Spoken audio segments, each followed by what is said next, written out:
ರಾಜ್ಯದಲ್ಲಿ ಉಂಟಾಗಿರುವ ಗ್ಯಾಸ್ ಸಮಸ್ಯೆಯನ್ನು ಬಗೆಹರಿಸಲು ಕೇಂದ್ರ ರಾಜ್ಯ ಸರ್ಕಾರಗಳು ಆರೋಪ ಪ್ರತ್ಯಾರೋಪ ಮಾಡುವ ಬದಲು ಕೂತು ಸಮಸ್ಯೆಯನ್ನು ಬಗೆಹರಿಸಿಕೊಳ್ಳಬೇಕು. ವಿಶ್ವಕ್ಕೆ ತೊಂದರೆಯಾಗಿದ್ದು ಮಾಧ್ಯಮ ಹೇಳಿಕೆ ನೀಡುವ ಬದಲು ಕಾರ್ಯಗತವಾಗಬೇಕು. ಈ ವಿಷಯವಾಗಿ ಸಂಸದರು, ಶಾಸಕರು ಮಾತನಾಡಬೇಕು ಎಂದು ಮಾಜಿ ಸಚಿವ ಹರತಾಳು ಹಾಲಪ್ಪ ಆಗ್ರಹಿಸಿದರು. ಅವರು ಜಾತ್ರಾ ಅಂಗವಾಗಿ ಸಾಗರ ತಾಲೂಕಿನ ಆನಂದಪುರದ ಕಡ್ಲೆಹಕ್ಲು ಮಾರಿಕಾಂಬಾ ದೇವಿಯ ದರ್ಶನ ಪಡೆದು ಮಾತನಾಡಿದರು. ಸ್ಥಳೀಯ ಸಂಸ್ಥೆ ಚುನಾವಣೆ ಮಾಡುವಲ್ಲಿ ರಾಜ್ಯ ಸರ್ಕಾರ ಆಸಕ್ತಿ ತೋರುತ್ತಿಲ್ಲ. ರಾಜ್ಯ ಸರ್ಕಾರಕ್ಕೆ ಭಯದ ಹಿನ್ನೆಲೆಯಲ್ಲಿ ಚುನಾವಣೆಯನ್ನು ಮುಂದಕ್ಕೆ ಹಾಕುತ್ತಿದೆ. ಬಿಜೆಪಿ ಯಾವುದೇ ಸಂದರ್ಭದಲ್ಲಿ ಚುನಾವಣೆ ಬಂದರೂ ಎದುರಿಸಲು ಸಿದ್ಧ ಎಂದು ಹೇಳಿದರು. ರಾಜ್ಯ ಬಜೆಟ್ ಬಗ್ಗೆ ಪ್ರತಿಕ್ರಿಯೆ ನೀಡಿದ ಮಾಜಿ ಸಚಿವ ಹರತಾಳು ಹಾಲಪ್ಪ, ಆರ್ಥಿಕ ತಜ್ಞ, ಹಿಂದುಳಿದ ನಾಯಕ ಎನಿಸಿಕೊಂಡಿದ್ದ ಮುಖ್ಯಮಂತ್ರಿ ಸಿದ್ದರಾಮಯ್ಯ ಅವರು ಸಾಲದ ಸಿದ್ದರಾಮಯ್ಯ ಆಗಿದ್ದಾರೆ. ಅಭಿವೃದ್ಧಿ ಪರ ಬಜೆಟ್ ಆಗಿರದೆ ಸಾಲದ ಬಜೆಟ್ ಆಗಿದೆ ಎಂದು ಹೇಳಿದರು. ಶಿವಮೊಗ್ಗಕ್ಕೆ ಅನುದಾನ ತರುವಲ್ಲಿ ಜಿಲ್ಲಾ ಉಸ್ತುವಾರಿ ಸಚಿವರು, ಆಡಳಿತ ಪಕ್ಷದ ಶಾಸಕರು ವಿಫಲರಾಗಿದ್ದು, ನಮ್ಮ ಸಮಾಜ, ಪ್ರವಾಸ, ರಸ್ತೆಗಳಿಗೆ ಎಷ್ಟು ಅನುದಾನ ತಂದಿದ್ದಾರೆ ಎಂಬುದನ್ನು ಪ್ರಕಟಣೆ ಮಾಡಬೇಕು ಎಂದು ಆಗ್ರಹಿಸಿದರು. ಒಟ್ಟಾರೆ ಸಮಸ್ಯೆ ಇದೆ, ಅದು ರಾಜ್ಯ ಸರ್ಕಾರ, ಕೇಂದ್ರ ಸರ್ಕಾರ ಅಂತೇಳಿ ನಾವು ಮಾತಾಡೋದಕ್ಕಿಂತ ಸಮಸ್ಯೆ ಇದೆ. ಅದು ಎರಡೂ ಸರ್ಕಾರಗಳು ಕೂತು, ಎರಡೂ ಸರ್ಕಾರದ ಅಧಿಕಾರಿಗಳು ಕೂತು ಬಗೆಹರಿಸಬೇಕು. ಈ ಸಮಸ್ಯೆ ಈ ಭೂಮಿಗೆ ಬಂದಿದೆ, ಈ ಭೂಗ್ರಹಕ್ಕೆ ಬಂದಿದೆ, ಭೂಲೋಕಕ್ಕೆ ಬಂದಿದೆ. ಇದು ಮಧ್ಯಪ್ರಾಚ್ಯ ಅಂದರೆ ಇಂಗ್ಲೀಷ್ ಕಂಟ್ರಿನಲ್ಲಿ ನಡೀತಕ್ಕಂಥ ಯುದ್ಧದಿಂದಾಗಿ ಬಂದಿದೆ. ಅಮೇರಿಕ ಮತ್ತು ಅದರ ಮಿತ್ರ ರಾಷ್ಟ್ರ ಇಸ್ರೇಲ್ ಸೇರಿ ಇರಾನ್ ಮೇಲೆ ದಾಳಿ ನಡೆಸಿದ್ರಿಂದ ನಾವು ಅದರಲ್ಲಿ ನೇರವಾಗಿ ಭಾಗವಹಿಸದೇ ಇದ್ದರೂ ಇಂಡೈರೆಕ್ಟಾಗಿ ನಮಗೆ ಅದರ ಎಫೆಕ್ಟ್ ಆಗಿದೆ. ಆ ಯುದ್ಧದ ತೊಂದರೆ ಅವೆರಡು ಮೂರು ದೇಶಕ್ಕೆ ಸಂಬಂಧಪಟ್ಟಿದ್ದು ಮಾತ್ರ ಅಲ್ಲ, ನೋಡಿ ಇಡೀ ಮನುಕುಲಕ್ಕೆ ತೊಂದರೆ ಬಂದಿದೆ. ಅಂಥ ಸಮಸ್ಯೆಯನ್ನು ಬಗೆಹರಿಸೋದಕ್ಕಾಗಿ ಇಂಥ ಜಾತ್ರೆಗಳನ್ನು ತಾಯಿಯಲ್ಲಿ ಪ್ರಾರ್ಥನೆ ಮಾಡೋದಕ್ಕೆ ಈ ಜಾತ್ರೆಗಳನ್ನ ಹಿಂದೆ ನಮ್ಮ ಹಿರಿಯರು ಏರ್ಪಡಿಸಿದ್ದಾರೆ. ವಿಶ್ವಕ್ಕೆ ಕಂಟಕ ಬಂದಿದೆ, ವಿಶ್ವ ತೊಂದರೆಯಲ್ಲಿದೆ, ಪ್ರಪಂಚ ತೊಂದರೆಯಲ್ಲಿದೆ, ಎಲ್ಲವನ್ನು ಬಗೆಹರಿಸು ತಾಯಿ ಅಂತೇಳಿ ಪ್ರಾರ್ಥನೆ ಮಾಡ್ತೇವೆ. ಒಂದು ಇದನ್ನು ಅವ್ರ ಮೇಲೆ ಇವ್ರ ಮೇಲೆ ಅವರು ಹೇಳೋದಕ್ಕಿಂತ ನಮ್ಮ ಲೋಕಸಭಾ ಸದಸ್ಯರು ಮಾತಾಡಬೇಕು, ನಮ್ಮ ಶಾಸಕರುಗಳು ಮಾತಾಡಬೇಕು, ಸರ್ಕಾರಗಳು ಎರಡೂ ಸರ್ಕಾರ ಕೂಡಲೇ ಬಗೆಹರಿಸಬೇಕು. ಇಲ್ಲದಿದ್ದರೆ ಇದು ಈಗ ಸದ್ಯಕ್ಕೆ ಟೋಟಲ್ ಉದ್ಯಮದ ಮೇಲೆ ತೊಂದರೆ ಆಗಿದೆ, ಮುಂದೆ ಜನಸಾಮಾನ್ಯರ ಜೀವನದಲ್ಲೂ ತೊಂದರೆ ಆಗ್ತದೆ. ಇದರ ಲಾಭವನ್ನು ಕೆಲವು ಉದ್ಯಮಿಗಳು, ಕೆಲವು ವ್ಯಾಪಾರಸ್ಥರು ಪಡೆಯುವಂಥ ಸಂದರ್ಭ ಇರ್ತದೆ. ಜನರು ಕೂಡ ಪ್ಯಾನಿಕ್ ಆಗಬಾರ್ದು, ಅಂದರೆ ಭಯಭೀತರಾಗಿ ಸಿಗ್ತದೆಯೋ ಇಲ್ಲೋ ಅಂತ ಹೇಳಿ ಪ್ಯಾನಿಕ್ ಆಗಿ ಒಂದೇ ಸಾರಿ ಮುಗಿ ಬೀಳ್ತಾರೆ. ಹಾಗೆಲ್ಲ ಆಗಬಾರ್ದು. ಎಲ್ಲೋ ಒಂದು ಕಡೆ ಪ್ರಾಬ್ಲಮ್ ಇದೆ, ನಮಗೂ ಕಾಣ್ತಾ ಇದೆ. ಅದನ್ನು ಬಗೆಹರಿಸಬೇಕಾದ್ದು ಎರಡೂ ಸರ್ಕಾರಗಳ ಅಧಿಕಾರಿಗಳು ಕುಂತು ಮಾಡಬೇಕು. ಆಯಿಲ್ ಕಂಪ್ನಿಯವ್ರು ಕರಿಬೇಕು. ಬರೀ ಪೇಪರ್ ಸ್ಟೇಟ್ಮೆಂಟಲ್ಲಿ ಇದು ಬಗೆಹರಿಯೋದಿಲ್ಲ. ಅದರತ್ತ ಕೇಂದ್ರ ಸರ್ಕಾರ ಗಮನ ಹರಿಸಿದೆ, ಸೀರಿಯಸ್ ಆಗಿ ಅಟೆಂಡ್ ಮಾಡ್ತಾ ಇದೆ. ಇವತ್ತಿನ ದಿನ ತಾವು ನೋಡಿದ್ದೀರಿ ನ್ಯೂಸ್ಗಳನ್ನು, ಸೀರಿಯಸ್ ಆಗಿ ಅಟೆಂಡ್ ಮಾಡಬೇಕು. ರಾಜ್ಯ ಸರ್ಕಾರ ಕೋಆಪ್ರೇಟ್ ಮಾಡಬೇಕು. ಈ ಎಲೆಕ್ಷನ್ಗಳನ್ನ ಮಾಡೋದಕ್ಕೆ ಯಾರಿಗೂ ಇಂಟ್ರೆಸ್ಟ್ ಇಲ್ಲ. ನಾವಂತೂ ಮಾಡೋದಕ್ಕೆ ಎಲೆಕ್ಷನ್ ಬಂದರೆ ತಯಾರಿದ್ದೇವೆ. ಆದರೆ ರಾಜ್ಯ ಸರ್ಕಾರ ಇದರಲ್ಲಿ ಆಸಕ್ತಿ ತೋರಿಸಬೇಕು. ಕೇಂದ್ರ ಸರ್ಕಾರದಿಂದ ಇದರಲ್ಲಿ ಏನೋ ಆಗೋಂಥದ್ದಿಲ್ಲ. ಸ್ಥಳೀಯ ಚುನಾವಣೆಗಳಲ್ಲಿ ರಾಜ್ಯ ಸರ್ಕಾರ ಮುಂದಾಗಿ ಅದು BBMP ಚುನಾವಣೆ ಇರಲಿ, ಅದು ಜಿಲ್ಲಾ ಪರಿಷತ್ತು, ತಾಲೂಕ್ ಪಂಚಾಯಿತಿ, ಪಟ್ಟಣ panchayat, corporation, city municipality, local bodies ಅಂತ ಕರಿತೇವೆ. ಆ ಚುನಾವಣೆ ಮಾಡೋದ್ರ ಬಗ್ಗೆ ನಮ್ಮ ಆದ್ಯತೆಯನ್ನು ಕೊಟ್ಟು ಕೆಲಸ ಮಾಡಬೇಕು. ಆದರೆ ಇಲ್ಲಿ ನೋಡಿ ಮಾಡ್ತೀವಿ ಅಂತ ಹೇಳ್ತಾರೆ, ನ್ಯಾಯಾಲಯ ಕೂಡ ಮಾಡಬೇಕು ಅಂತ ಹೇಳಿದೆ. ಆದರೆ ಇವ್ರು ಯಾರು ಮಾಡೋ ಮನಸ್ಥಿತಿಯಲ್ಲಿ ಇಲ್ಲ. ಚುನಾವಣೆ ಮಾಡೋಕ್ಕೆ ಕಾಂಗ್ರೆಸ್ನವರಿಗೆ ಭಯ ಇದೆ. ಆ ಭಯದಿಂದಾಗಿ ಮುಂದೆ ಹಾಕ್ತಿದ್ದಾರೆ. ಅದಕ್ಕೆ ತಕ್ಕಾಗಿ ಕಾಕತಾಳೀಯವಾಗಿ ನೋಡಿ, ಈಗ ಸೆನ್ಸಸ್ ಆಗಬೇಕು. ಸೆನ್ಸಸ್ಸು 15ನೇ ತಾರೀಕಿಂದ, ಏಪ್ರಿಲ್ ಮುಂದಿನ ತಿಂಗಳು 15ನೇ ತಾರೀಕಿಂದ ಪ್ರಾರಂಭ ಮಾಡ್ತೀವಿ ಅಂತ ಹೇಳಿದ್ದಾರೆ. ಅದಾದ ಮೇಲೆ ಕ್ಯಾಸ್ಟ್ ಸೆನ್ಸಸ್ ಏನಾಗಬೇಕು, ಜಾತಿ ಗಣತಿಯನ್ನು ಕೇಂದ್ರ ಸರ್ಕಾರ ಮಾಡ್ತೀವಿ ಅಂತ ಹೇಳಿದೆ. ಹಾಗಾಗಿ ಅದು ಆಗಬೇಕಾದ್ರೆ 18 ತಿಂಗಳು ಬೇಕು. ಇದ್ರ ಮಧ್ಯೆ ಹೇಗೆ ಮಾಡ್ತಾರೆ? ಇದರಲ್ಲಿ SIR ಒಂದು ಮಧ್ಯೆ ಬಂದಿದೆ. SIR ಪ್ರಾರಂಭ ಆದರೆ ಅದನ್ನ ಹೇಗೆ ಮಾಡ್ತಾರೆ? ಇವೆಲ್ಲ ಸೂಕ್ಷ್ಮ ವಿಷಯಗಳಿದ್ದಾವೆ. ರಾಜ್ಯ ಸರ್ಕಾರ ಹೇಳೋದೊಂದು, ಮಾಡೋದೊಂದು. ಈ ಸೂಕ್ಷ್ಮ ವಿಷಯಗಳು ಆಡಳಿತದಲ್ಲಿ ಇರೋರಿಗೆ, ಅಧಿಕಾರದಲ್ಲಿ ಇರೋರಿಗೆ, ರಾಜ್ಯ ಚುನಾವಣಾ ಆಯೋಗಕ್ಕೆ ಗೊತ್ತಿಲ್ಲದೇ ಇರೋ ವಿಷಯನ ಜನಸಾಮಾನ್ಯರಿಗೆ ನಾವು ಮಾಡ್ತೇವೆ, ನ್ಯಾಯಾಲಯ ಅಡ್ಡು ಬರುತ್ತೆ ಅಂತ ಹೇಳೋದಕ್ಕೆ, ಅಥವಾ ಕಾನೂನು ತೊಡಕ್ಕೆ ಅಡ್ಡು ಬರ್ತದೆ ಅಂತ ಹೇಳೋದಕ್ಕೆ ಒಂದು ಕಾರಣ. ಇದು ಮಾಡೋ ಮನಸ್ಥಿತಿಯೇ ಇಲ್ಲ. ಮಾಡೋದ್ರೆ ಇಷ್ಟೊತ್ತಿಗೆ ಮಾಡಬೇಕಾಗಿತ್ತು. ಒಂದು ಪಿರಿಯಡೇ ಮುಗಿದೋಯ್ತು. ZP ಒಂದು ಅವಧಿಯೇ ಮುಗಿದೋಯ್ತು. ಹಾಗಾಗಿ ಹೇಳೋದೊಂದು, ಮಾಡೋದೊಂದು. ಕೆಲವು ತಾಂತ್ರಿಕ ಕಾರಣಗಳಿದ್ದಾವೆ. ಸದ್ಯಕ್ಕೆ ನನಗೆ ಅನ್ನಿಸ್ದಂಗೆ ಚುನಾವಣೆ ನಡೆಯೋ ಅಂದಾಜೇನು ಕಾಣೋದಿಲ್ಲ. ತಾಂತ್ರಿಕ ತೊಂದರೆಗಳಲ್ಲಿ ಮಧ್ಯೆ ಇದ್ದಾವೆ. BJP ಉಪಾಧ್ಯಕ್ಷನಾಗಿ ಯಾವ ಕ್ಷಣದಲ್ಲೂ ಚುನಾವಣೆ ಫೇಸ್ ಮಾಡೋಕ್ಕೆ ನಮ್ಮ ಪಾರ್ಟಿ ತಯಾರಿದೆ, ಮಾಡ್ತೇವೆ. ರಾಜ್ಯ ಬಜೆಟ್ ಏನಿಲ್ಲ, ಸಾಲ ಮಾಡಿದ್ದೆ. ಒಂದು ಮನೆ ಯಜಮಾನ ನಮ್ಮ ಮನೆ ಸಂಸಾರ ಹೆಂಗೆ ನಡೀತಾವಳೆ, ಮನೆ ಇಂಪ್ರೂವ್ ಮಾಡಪ್ಪ, ಹೇಗಾದ್ರೂ ಅದು ಇದು ಉಳಿತಾಯ ಮಾಡಿ ಮತ್ತೊಂದು ದುಡಿಸಿ ಜನರನ್ನ ಉತ್ಪತ್ತಿ ಜಾಸ್ತಿ ಮಾಡಬೇಕು ಅನ್ನೋದಿಲ್ಲ.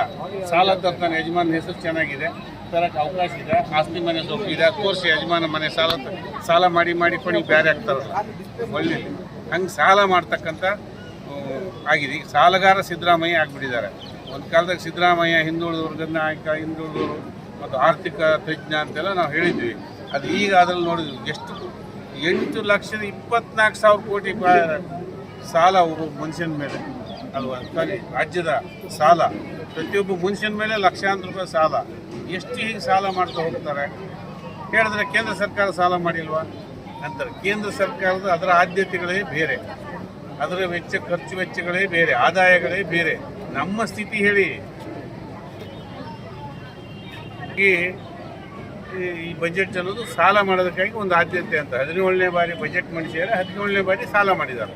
ಸಾಲ ತೀರಿಸ್ತಾ ಹೋಗ್ಬೇಕಲ್ಲ. ಮನೆ ಯಜಮಾನ ಅನುಭವ ಇದ್ದವನಾದರೆ ಉತ್ಪತ್ತಿಯನ್ನು ಜಾಸ್ತಿ ಮಾಡಿ ಸಾಲ ಕಮ್ಮಿ ಮಾಡ್ತಾ ಮನೆ ಅಭಿವೃದ್ಧಿ ಮಾಡಬೇಕು. ಸಾಲ ತಂದು ತುಪ್ಪ ತಿನ್ನೋದು, ಸಾಲ ತಂದು ಮನೆ ಕಟ್ಟೋದು, ಇದು ಎಂಥದ್ದು ಇದು? ಹೀಗೆ ಚಾರ್ವಾಕ್ ಫಿಲಾಸಫಿ ಅಂತ ಒಂದು ಥಿಯರಿ ಇದೆ, ಅದೆಲ್ಲ ನಿಮಗೂ ಗೊತ್ತಿದೆ, ನಮಗೂ ಸ್ವಲ್ಪ ಗೊತ್ತಿದೆ. ಸಾಲ ಮಾಡಿ ತುಪ್ಪ ತಿನ್ನುವಂಥ ಥಿಯರಿ. ಏನಾದ್ರು ಮಾಡು, ಈ ಮನುಜನ್ಮ ಭಾಳ ಒಮ್ಮೆ ಮಾತ್ರ ಹುಟ್ಟೋದು, ಹಿಂದೆ ಹುಟ್ಟಿಲ್ಲ, ಮುಂದೆ ಹುಟ್ಟಲ್ಲ.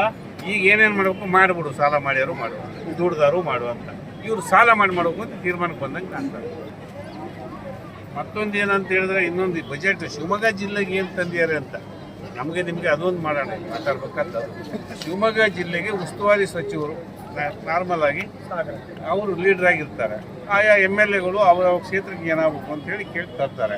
ಅವರ ಸಮಾಜಕ್ಕೆ ಏನು ತರಬೇಕು ಅಂತಲೂ ಯೋಚನೆ ಮಾಡ್ತಾರೆ. ಏನು ತಂದಿದ್ದಾರೆ ಅಂತ ಮೊದಲೇ ಜಿಲ್ಲಾ ಉಸ್ತುವಾರಿ ಸಚಿವರು, ಆಯಾ ಕ್ಷೇತ್ರದ MLAಗಳು, ಆಡಳಿತ ಪಕ್ಷದ MLAಗಳು ಏನೇನು ತಂದಿದ್ದೀವಿ ಈ ಜಿಲ್ಲೆಗೆ ಅನ್ನೋದನ್ನು ಪ್ರಕಟಣೆ ಮಾಡಬೇಕು ಅಂತ ವಿನಂತಿ ಮಾಡ್ತೇನೆ. ನಾವೆಲ್ಲ ಇದ್ದಾಗ ಮಂತ್ರಿಗಳಾಗಿದ್ದರು, ನಾನು ಮಂತ್ರಿ ಆಗಿದ್ದೆ, ಇರಲಿ ಅದೊಂದು ಕಡೆ. ನಮ್ಮ ಜಿಲ್ಲಾ ಉಸ್ತುವಾರಿ ಸಚಿವರ ಹತ್ರ ಹೋಗಿ ಹೇಳಿ ನಮ್ಮ ಸಮಾಜಕ್ಕೆ ಏನಾಗಬೇಕು, ನಮ್ಮ ಜಿಲ್ಲೆ ತಾಲೂಕಿನಲ್ಲಿರ್ತಕ್ಕಂಥ ಸಮಾಜಗಳಿಗೆ ಏನೇನಾಗಬೇಕು, ಅದಲ್ಲದೆ ಒಟ್ಟಾರೆ ಏನಾಗಬೇಕು, ರಸ್ತೆಗಳು ಏನಾಗಬೇಕು, ಅಭಿವೃದ್ಧಿ ಏನಾಗಬೇಕು, ಟೂರಿಸಮ್ಗೆ ಏನಾಗಬೇಕು ಅಂತ ಹೇಳಿ ಬಜೆಟಲ್ಲಿ ಸೇರಿಸ್ತಿದ್ವಿ. ಈಗೇನು ಕಾಣ್ತಾ ಇಲ್ಲಪ್ಪ. ಜಿಲ್ಲಾ ಉಸ್ತುವಾರಿ ಸಚಿವರು ಏನು ತಂದಿದ್ದಾರೆ ಗೊತ್ತಿಲ್ಲ. ಹೋಗಲಿ, ಅವ್ರದ್ದೇ ಸಮಾಜಕ್ಕೆ, ಇಡೀ ಸಮಾಜಕ್ಕೆ, ನಿಗಮಗಳಿಗೆ ಏನಾದರೂ ಕೊಟ್ಟಿದ್ದಾರಾ? ಈ ಸಮಾಜದಲ್ಲಿ 6-7 ಜನ 7-8 ಜನ MLAಗಳು MLCಗಳಿದ್ದಾರೆ. ಏನೇನು ತಂದಿದ್ದಾರೆ ಹೇಳಬೇಕಲ್ಲ. ಆ ಸಾಲ ಮಾಡಿದ್ರೆ ಇವರು ಒಂದಿಷ್ಟು ಈಚೆ ತಂದ್ಕೊಂಡ್ಬಿಡ್ಬೋದಲ್ಲ, ಅದೂ ಮಾಡಲಿಲ್ಲ. ಶಿವಮೊಗ್ಗ ಜಿಲ್ಲೆಗೆ ಯಾವುದೇ ಅನುದಾನ ಇಲ್ಲ. ರೈತರ ಬಗ್ಗೆ ಇದ್ದೇವೆ ಯಾವತ್ತೂ, ನಾನಂತೂ ಇರ್ತೇನೆ.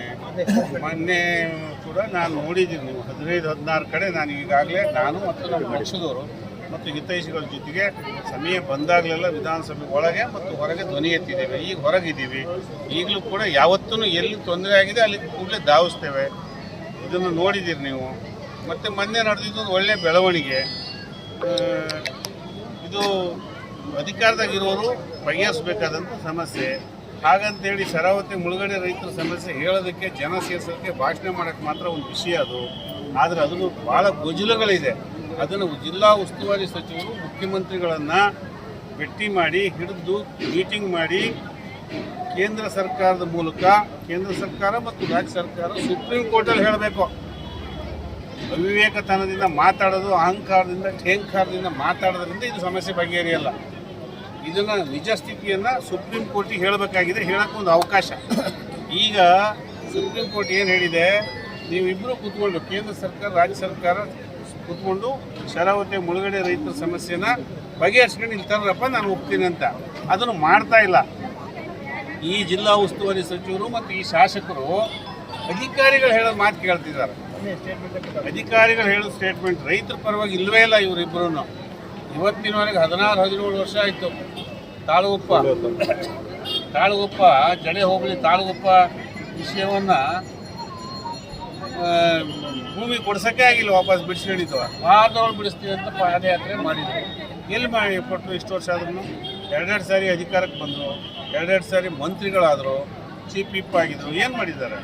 ಇನ್ನು ನಮ್ಮ ಶಾಸಕರು ಅಂತ ಬಿಡಿ, ಅದು ಎಂತ ಹೇಳ್ತಾರೆ, ಅಧಿಕಾರಿಗಳು ಟೆಂಟ್ ಹೊಡಿತಾರಂತೆ. ಹೊಡ್ಕೊಳ್ಳಿ ಬಿಡಿ, ಹೊಡಿಬೇಕ್ರಿ, ಅರಣ್ಯ ಉಳಿಸ್ಬೇಕ್ರಿ ಅಂತ ರೈತರು ಸಾಯಿಸ್ಬೇಕಾ? ಅದಕ್ಕೆ ಉತ್ತರ ಹೇಳೋ ಸಂದರ್ಭದಲ್ಲಿ ಹೇಳ್ತೇವೆ, ಹೇಳೋದ್ರಿಗೆ ಅರ್ಥವೇ ಇಲ್ಲ. ಅವ್ರು ಏನು ಹೇಳ್ತಾರೆ ಅಂತ ಗೊತ್ತಿಲ್ಲ. ನಾನು ಇನ್ನು ಸುಮ್ಮನೆ ಇರೋಲ್ಲ, 3 ಸಾರಿ MLA ಈ ಮಂತ್ರಿ ಕೊಡಬೇಕು ಅಂತಾರೆ. ಅದೇ ವಿಡಿಯೋದಲ್ಲಿ ಕೊನೆ ಕ್ಷಣಕ್ಕೆ ನಾನು ಇನ್ನಮತಿ ಚಟುವಟಿಕೆ ಮಾಡಲ್ಲ ಅಂತಾರೆ. ಎಂತ ಹೇಳ್ತಾರೆ? ಈ ಕ್ಷಣದಲ್ಲಿ ಆ ನಿಮಿಷದಲ್ಲಿ ಏನು ಹೇಳಿದ್ದೆ, ಆ ನಿಮಿಷದ ಕೊನೆಯಲ್ಲಿ ಏನು ಕ್ಲೋಸ್ ಮಾಡಿ ಅಂತಿಮವಾಗಿ ಹೇಳ್ತಾರೆ ಅನ್ನೋದು ಅವರಿಗೆ ತಲೆ ಬುಡ ಇಲ್ಲ. ಒಟ್ಟು ಏನೋ ಒಂದು ಬಿಡ್ತಾ ಇದ್ದಾರೆ, ಬಿಡಲಿ. ನಾಯಕರಿಗಾಗಲೇ ಮಾತಾಡಿದಾರೆಲ್ಲ ಈ ಜಾತ್ರೆ ವಿಚಾರದಲ್ಲಿ ಅನೇಕ ಈ ತಾಲೂಕಿನ ಸಮಸ್ಯೆಗಳ ಬಗ್ಗೆ ಜಿಲ್ಲೆ ಬಗ್ಗೆ ದೇವರು ಭಾಳ ವರ್ಷಗಳಿಂದ ಆಚರಣೆ ಮಾಡಿರುವಂಥ ಈ ಭಾಗದ ಜನರಿಗೆ ದೇವರು ಆರೋಗ್ಯ ಐಶ್ವರ್ಯವನ್ನು ಕೊಡಲಿ, ಮಳೆ ಬೆಳೆ ಚೆನ್ನಾಗಿ ಆಗಲಿ ಅಂತೇಳಿ ಆ ದೇವರಲ್ಲಿ ನಾವು ಬೇಡ್ಕೊಳ್ತಾ, ಮತ್ತು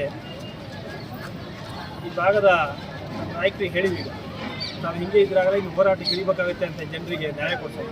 ಅಭಿವೃದ್ಧಿ ವಿಚಾರದಲ್ಲೂ ಸಹ ತಾವು ಗಮನ ಹರಿಸಬೇಕು ಅಂತ ಅದನ್ನು ತಾವು ಮಾಡ್ತಾ ಇದ್ದಾರೆ.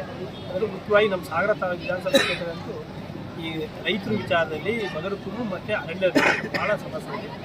ಅದನ್ನು ಈಗಾಗಲೇ ಹಲವಾರು ಹೋರಾಟಗಳನ್ನು ಮಾಡಿ ಸಾಕಷ್ಟು ನ್ಯಾಯ ಕೊಡ್ತಕ್ಕಂಥ ಕೆಲಸನೂ ಮಾಡಿದ್ದಾರೆ ಅಧಿಕಾರಿ ಇಲ್ಲದೆ ಹೋಗಿ.